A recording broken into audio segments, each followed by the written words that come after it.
Is Indonesia a safe country to travel to in 2026? This is the topic of today's video, and I also wish you, of course, a happy belated and successful New Year 2026. So in this video I will talk about my experiences with traveling to Indonesia over the years.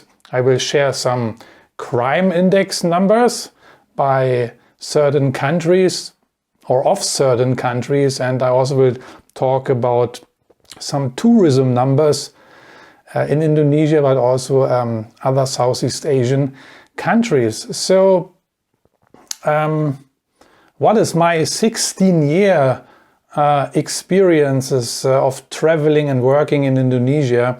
It is a very positive one, because in the past 16 years, and it was in 2010, in 2010, when I traveled to Jakarta the first time, to Indonesia the first time. In these 16 years, I never had any trouble whatsoever. Yeah, I never ran into trouble with any gangsters. I was never robbed. I can hardly think of anything right at the top of my head here. And if something really serious would have happened, I would remember it, right? Because also one of my most important strategies I have been applying throughout all my travels around the world, not only Indonesia, but also specifically in Indonesia, is my common sense, which I have applied during all these years, and you should too, and I've talked about this in other videos at length.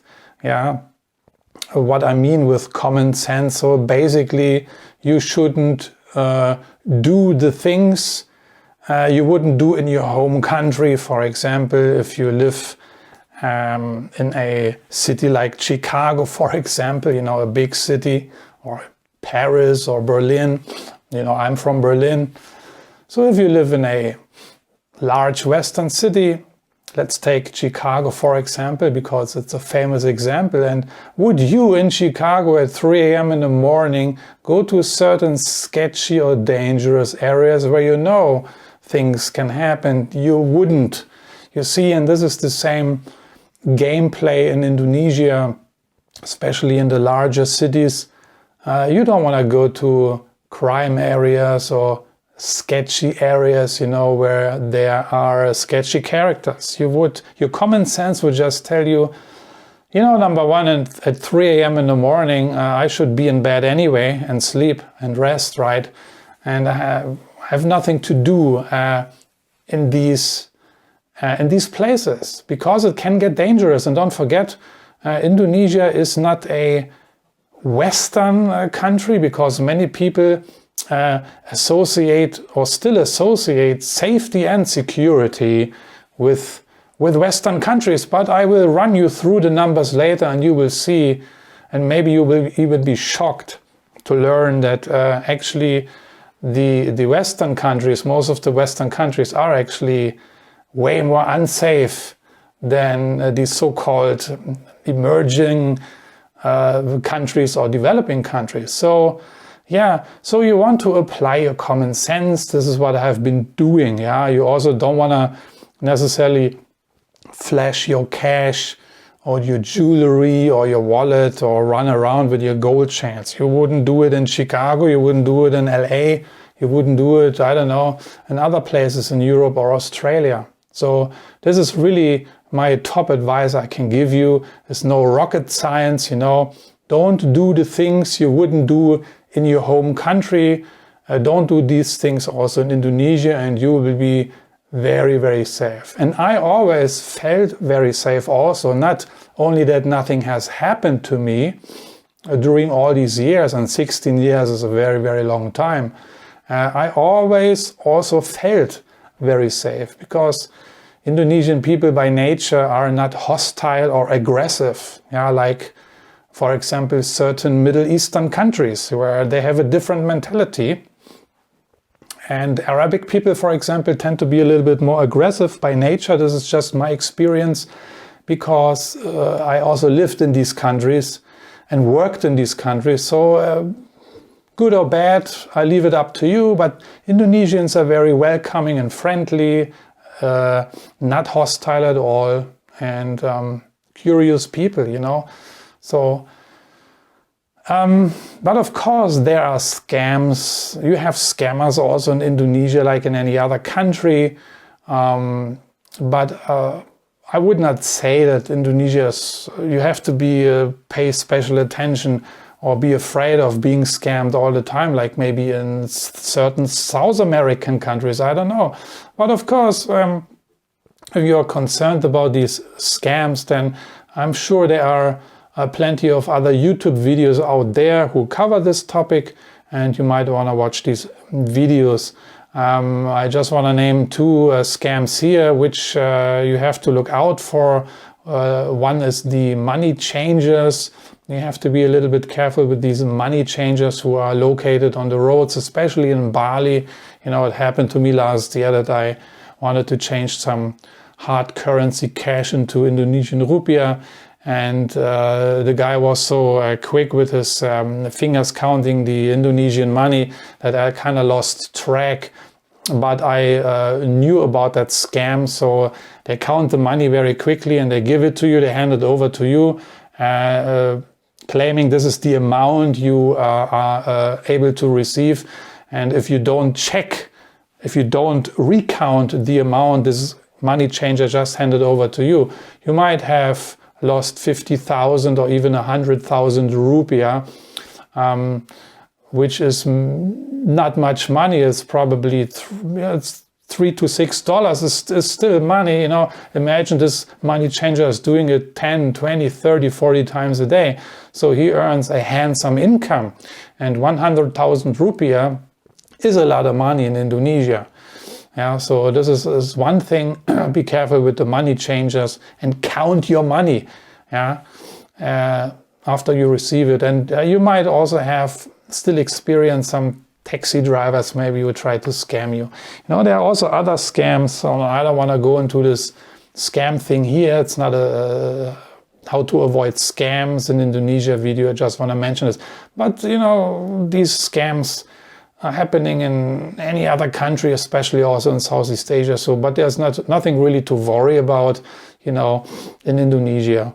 What you should do before you travel, you should research a little bit, yeah, and maybe watch some videos or read some blog posts to inform yourself about the dangers or so-called dangers in Indonesia, or go to your foreign ministry website and then check out what they have to write.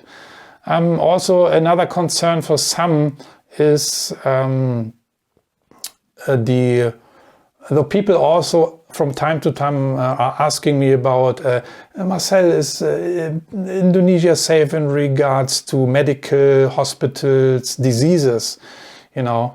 So again, I never had any serious health issues in Indonesia in 16 years, and I've traveled extensively through Southeast Asia.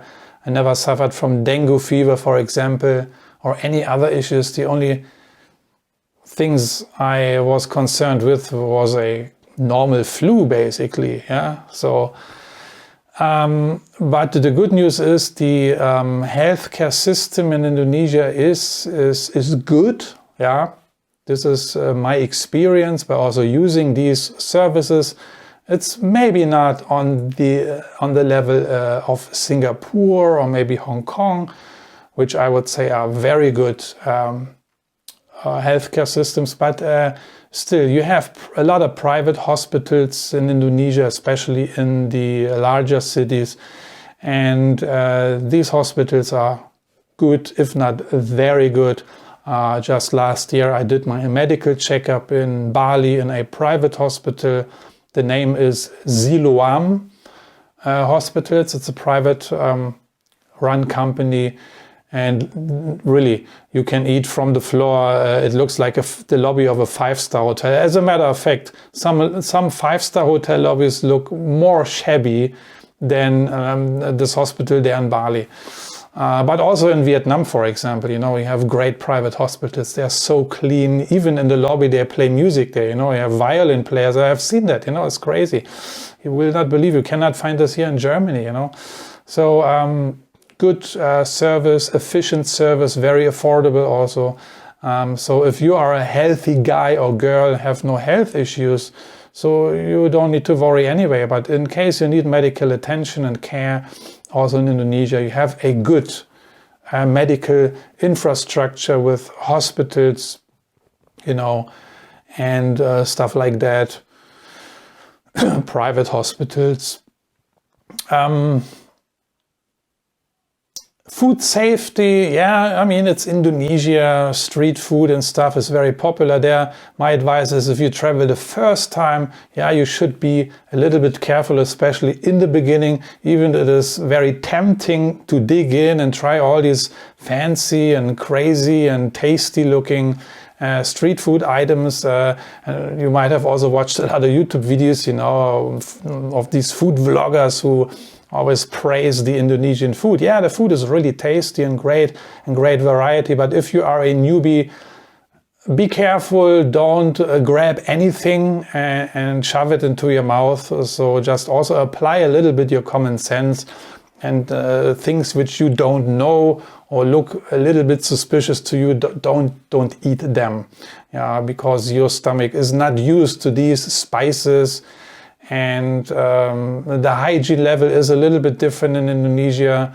That's true, especially when it comes to street food things. But for me, for example, I can eat street food all day long. That's not an issue. I think my stomach and my stomach bacteria even are already used to this, have adopted to this Indonesian environment somehow. And the other thing which comes to mind is, it's hot in Indonesia. Okay, if you are very sensitive to heat, then you might want to take precautions. There are some people who might even get sick because of strong heat. But these are things, this is also common sense for me, that you research and know these things beforehand, before you travel to Indonesia. This is this. Now, you see, it's pretty straightforward.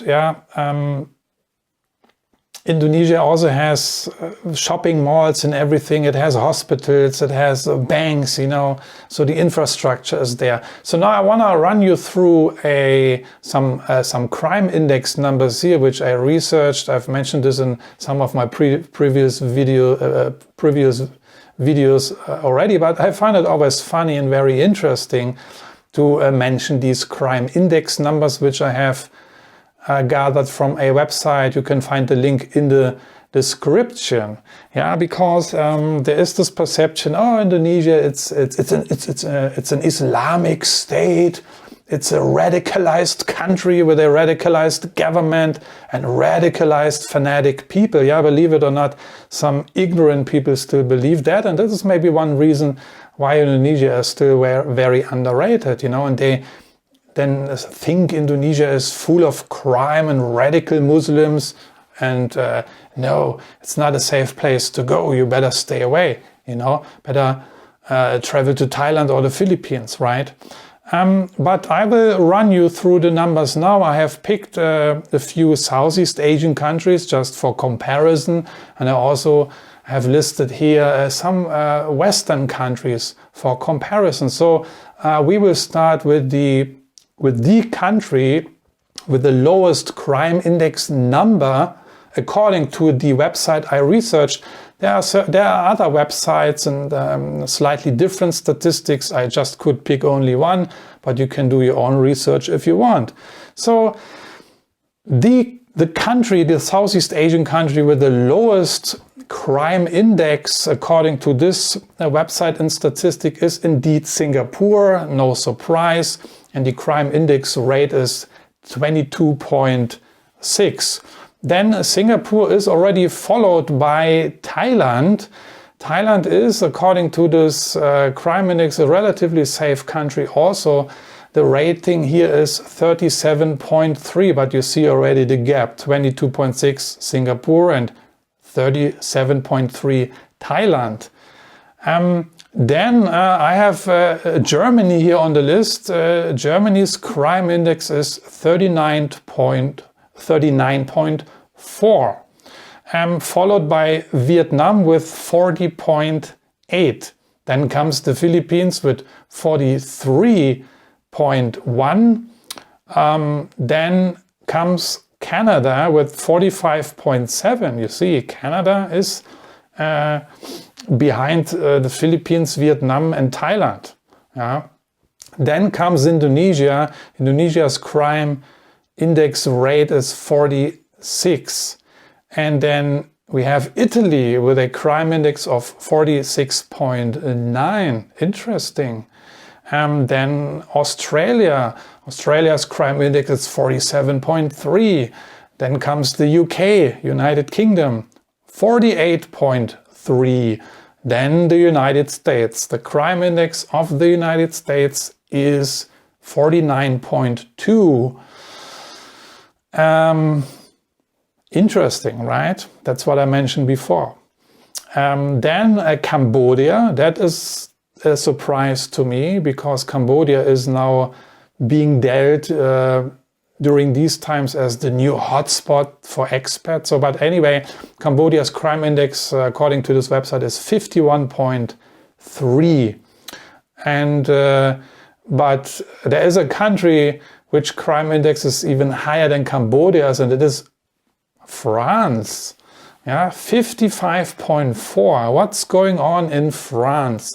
What's going on in this country? And just as a trivia, I also want to give you the crime index of Russia and China. And you will be probably very surprised about these numbers. Make your guess. Russia's crime index is only 38.7. It's actually lower than Germany's. And China's crime index rate is 24, according to this website. Yeah. There you go. Look at this website for yourself. Have a blast, you know, and have some fun by going through these numbers. Yeah, and enjoy.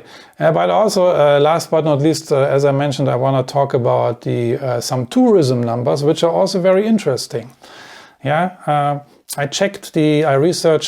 looked up the tourism numbers, the total arrivals of tourists of certain countries in 2024 and 2025.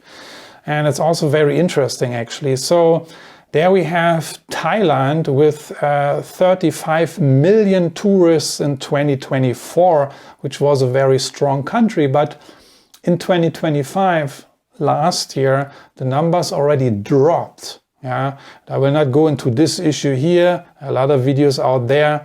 You know, also safety is a concern. But now Thai tourism numbers are dropping. Vietnam is a different story. In 2024, it had 17 million tourist arrivals, and last year even 21 million. So Vietnam is booming somehow. This is also no surprise to me, because I know what's going on in this country.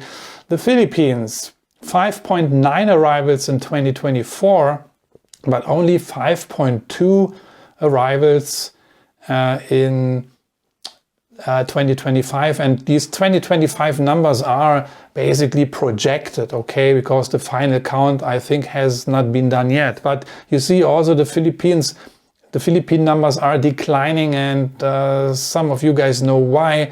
A lot of stuff is happening also in the Philippines, which is turning off a lot of expats. And you see, Thailand and the Philippines traditionally were these expat hotspots in the past for many decades, but now they're losing tourists, you know, and other destinations are becoming way more interesting. So now, Indonesia, in 2024, we had 14 million tourists arriving. Last year, about 16 million. So also it is increasing, and I'm happy for this. The only thing is that the majority of tourists who travel to Indonesia are traveling to Bali. And last year, about 6.3 million people traveled to Bali alone. Yeah, so that leaves like 10 million remaining visitors who travel the entire Indonesia. So there is big room for improvement here.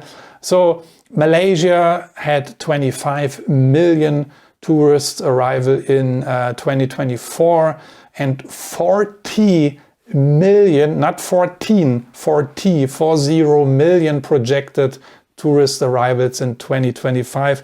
And this is a shocker also to me, because I was very surprised. Where are these people actually coming from? I don't know.